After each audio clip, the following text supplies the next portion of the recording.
Hello बच्चों, ये आज हम सबक पढ़ेंगे जिसका नाम है लोकगीत। ये सबक पढ़ने से पहले कुछ बच्चे ये कह रहे थे, सर ये सबक जब हम खोलते हैं तो वीडियो क्लियर नहीं दिखाई देती। जब आप वीडियो ओपन करिए तो वहाँ ऑप्शन में जाइए, ऊपर यहाँ पे एक ऑप्शन, जब वीडियो अपलोड होगा तो यहाँ पे दिखेगा और उसमें HD या 3720 करके ऐसे कुछ लिखा होगा, तो उस पर आप क्लिक कर दीजिए। तो फिर वीडियो क्लियर हो जाएगी, फिर ये सारी चीज़ें साफ साफ दिखाई देंगी आपको। नंबर में अगर होगा तो जो सबसे ज़्यादा नंबर आपको दिखाई दे रहा हो 720 उसे उस पर जाइए, या तो SD वीडियो कर दीजिए तो फिर क्लियर दिखेगा। फिर ये सारे आपको क्या लिखा है क्या नहीं लिखा है ये सारी चीज़ें दिखेगी। और अगर आपको लगता है कि ये ठीक है तो आप इस चैनल को सब्सक्राइब भी कर लीजिए, और इसमें कुछ गुंजाइश है बदलाव की तो उसे भी कमेंट्स में बताइए। चलिए ये सबक हम देखते हैं। इस सबक का सबसे पहले ख़ुलासा देख लेते हैं। इसे आप अपनी कॉपी पर नोट भी कर सकते हैं, वैसे मैंने क्लास में तो करवा दिया है। तो ये लोकगीत क्या होता है? लोकगीत उसे कहते हैं जो लोगों के ज़रिए गाया जाता है। लोक का मतलब, ये लोक जो लिखा हुआ है, लोक का मतलब होता है लोग। लोग, लोक का मतलब ही लोग होता है, और गीत का मतलब गाना, नज़्म जो लोग गाते हों। ठीक है, तो इस सबक को पढ़ते हैं और इसमें क्या क्या बातें बताई गई, उस लोकगीत होता क्या है इस बारे में हम देखते हैं। इस सबक में हिंदुस्तानी लोकगीतों के मुतालिक अहम मालूमात को बयान किया गया है। लोकगीत से मुराद वह गीत हैं जो आवाम में बहुत मकबूल होते हैं और जिन्हें अक्सर आवाम ही गाते हैं। ये छपी किताबों में बहुत कम मिलते हैं, ये छपी हुई किताबों में नहीं मिलते। इनके बारे में कम ही मालूम होता है कि ये किस के लिखे हुए हैं। ये गीत ज़्यादातर लोगों की ज़बान पर होते हैं और एक नस्ल से दूसरे नस्ल तक पहुँचते हैं। लोकगीत ये होते हैं जो इसमें हमने खुलासा देख लिया। इन गीतों में आवामी ज़िंदगी की मंजरकशी होती है। लोकगीत के मौज़ूआत में उनमें आम ज़िंदगी की झलक पाई जाती है। ऐसे मौजू पर होते हैं जिसमें आम ज़िंदगी शामिल हो। खेत, जब खेत बोया जाता है या उसको तैयार किया जाता है तब वहाँ पे भी गाते हैं लोग। खलिहान, खलिहान होता था खेत से पहले, जो भी अनाज काटा जाता था खलिहान में सूखने के लिए रखा जाता था, तब ये उसको खलिहान बोलते हैं। नदी नाले, नदी नाले पे पहले लोग कपड़े धुलने जाते थे, नदी के पास, नाले में नहीं। तो वहाँ पे पनघट, कुएं पे पनघट बना होता था, जहाँ कुएं और तालाब दोनों में पनघट होता था। पनघट लिखा हुआ है तो इसको पनघट कर लेना। पनघट, यहाँ पे भी बहुत सारी जब औरतें इकट्ठा होती थी तो ये लोकगीत गाती थी। तालाब, तालाब पे भी यही चीज़ें होती थी, लोग इकट्ठा होते थे। मेले ठेलों, तो यहाँ पे भी ये चीज़ें गाई जाती थी। और पैदाइश से मौत तक की चीज़ों का ज़िक्र मौजूद होता है। पैदाइश हो तब भी एक लोकगीत गाए जाते थे, मौत में भी कहीं कहीं पर लोकगीत गाए जाते थे, और इन लोकगीतों में इन सब का ज़िक्र भी होता था, इसीलिए ये यहाँ पे गाए जाते थे।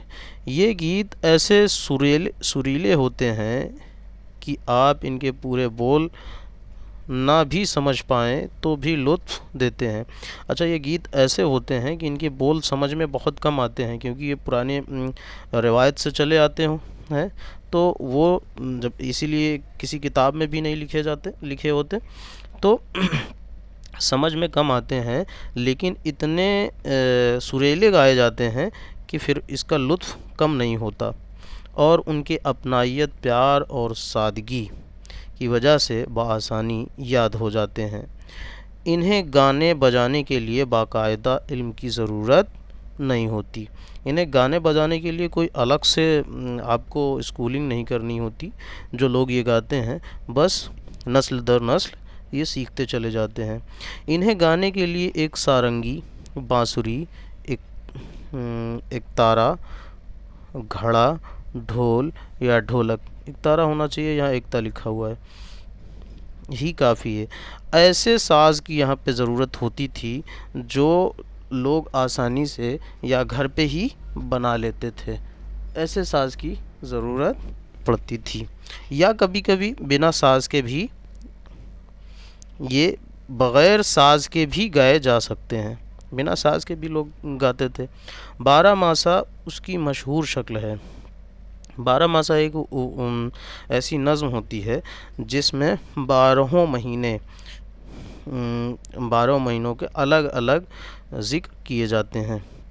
लोकगीत में देहाती और कस्बात की समाजी ज़िंदगी की झलक दिखाई देती है। अगर शादी का घर हो तो घर की सजावट, दुल्हा दुल्हन, मेहमानों की सज धज, बारातियों की नाज नखरे, रत जगे, सहरे सहरे, मिन्नत, रुखसती, मेहंदी, उपटन वगैरह वगैरह। और मौसमों की बात तो बरसात का बयान, बिजली। अच्छा, यहाँ तक पहले देखते हैं। ये जब भी आप देखेंगे आज से 20 साल पहले या 10 साल पहले शादियों में ये सारी चीज़ें औरतें इकट्ठे होती थीं और गाना बजाना करती थीं, तो वो ऐसे ही लोकगीत गाती थीं। आज भी देहात में ऐसे गाने गाए जाते हैं। मौसमों की बात हो तो बरसात का बयान, बिजली, मोर, कौवा, कोयल, जानदारों का ज़िक्र हो तो गाय, भैंस, बकरी वगैरह गरज तमाम चीज़ों का ज़िक्र लोकगीतों में आता है। जहाँ लोकगीत हैं वहाँ ज़िंदगी से प्यार है।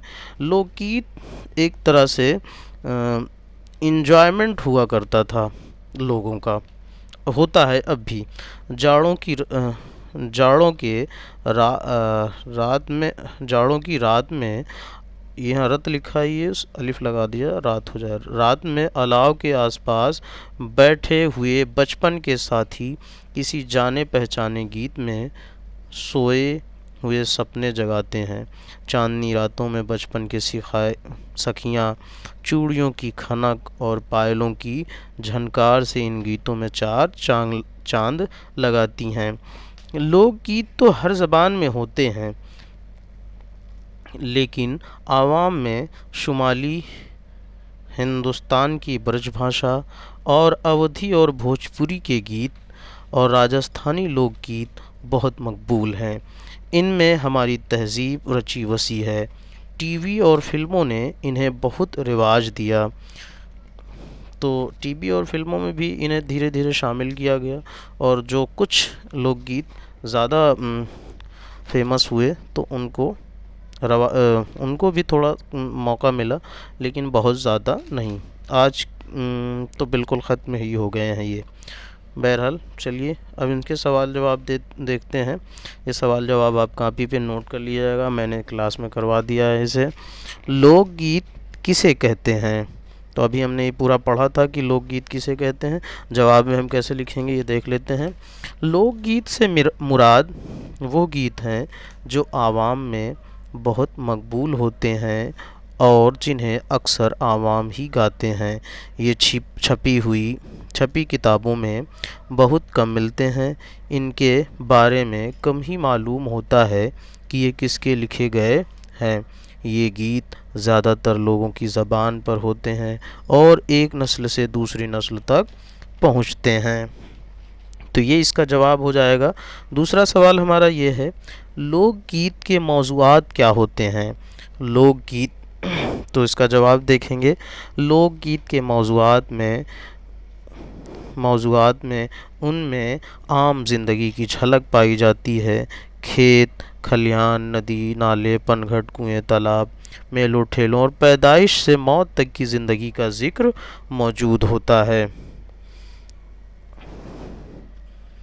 तीसरा सवाल है, लोकगीत में देहात और कस्बात की समाजी ज़िंदगी से ताल्लुक़ रखने वाली किन बातों को पेश किया जाता है? तीसरा सवाल है, तो हम फिर इसमें देखेंगे क्या जवाब लिखना है हमें। लोकगीत में देहात और कस्बात की समाजी ज़िंदगी की झलक दिखाई देती है। अगर शादी का घर हो तो घर की सजावट, दूल्हा दुल्हन, मेहमानों की सज धज, बारातियों की नाज नखरे, रत जगे, सहरें, मिन्नतें, रुखसती, मेहंदी, उपटन वगैरह और रस्मों की बात हो तो बरसात का बयान, बिजली, मोर, कौवा, जानदारों का जिक्र तो भैंस, बकरी वगैरह गर्ज तमाम चीज़ों का जिक्र जिक्र लोकगीतों में आता है। तो ये इसका जवाब होगा। चौथा सवाल देखते हैं, आवाम में कहाँ कहाँ के लोकगीत ज़्यादा मकबूल हैं। तो जो आवाम में ज़्यादा लोकगीत मकबूल हैं, फेमस हैं, वो देखते हैं। आवाम में शुमाली हिंदुस्तान की ब्रजभाषा, अवधी अवधी भोजपुरी के गीत और राजस्थानी के लोकगीत बहुत मकबूल हैं। तो ये सवाल जवाब यहाँ पे ख़त्म हुआ। अब खाली जगहों में हम देखते हैं कैसे। ये अगला सवाल खाली जगह का है। खाली जगहों को मुनासिब अल्फाज से भरिए। तो यहाँ पे जो लफ्ज़ भरने हैं वो ये हैं, अलाव, प्यार, गीत, खनक, बचपन जगाते, लोकगीत, झनकार, सखियाँ। और ये हमें जुमले हैं, इनमें एक खाली जगह यहाँ पे इन्होंने बोल्ड नहीं किया है, तो मैं बताता चलूँगा कहाँ कहाँ पे भरा गया है। ये आपकी किताब में होगा, इसको पहले किताब से लिख लीजिए, खाली जगह है वहाँ पे छोड़ दीजिए और इसमें से भर लीजिए। ये पहले जो भरा गया है यहाँ पे है वो, जहाँ लोकगीत हैं वहाँ ज़िंदगी से प्यार है। जाड़ों की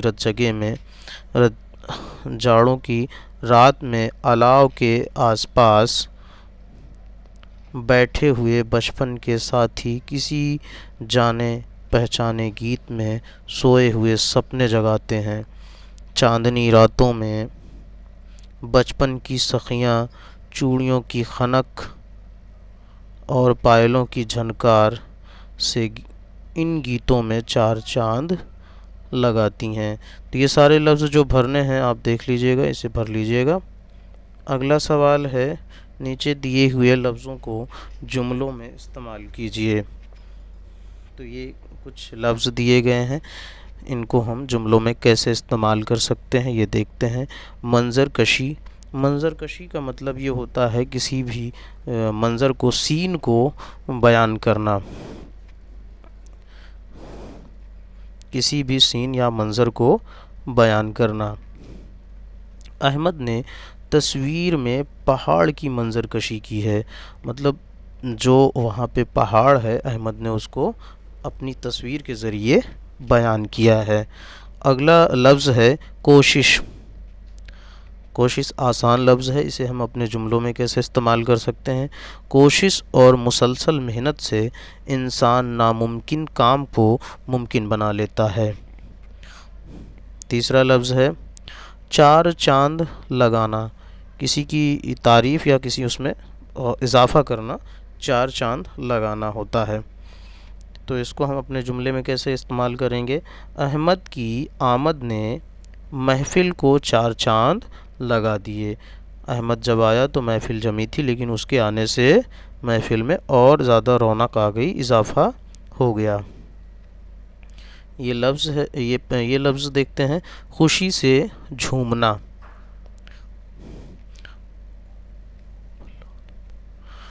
तो खुश होना, खुशी से झूमने का मतलब खुश होना।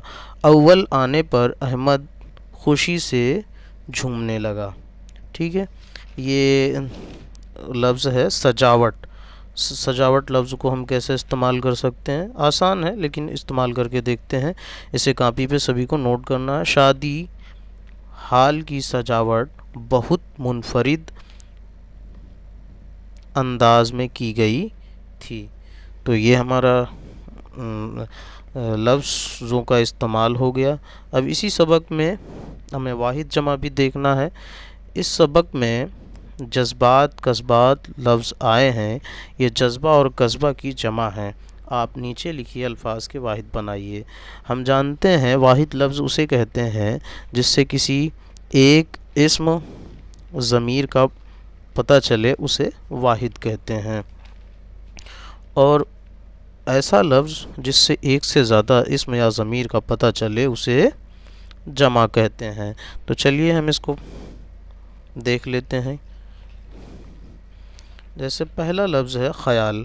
ख़याल ख़याल मतलब एक बात, कोई ख़याल दिल में आया, दिमाग में आया तो उसको ख़याल कहेंगे।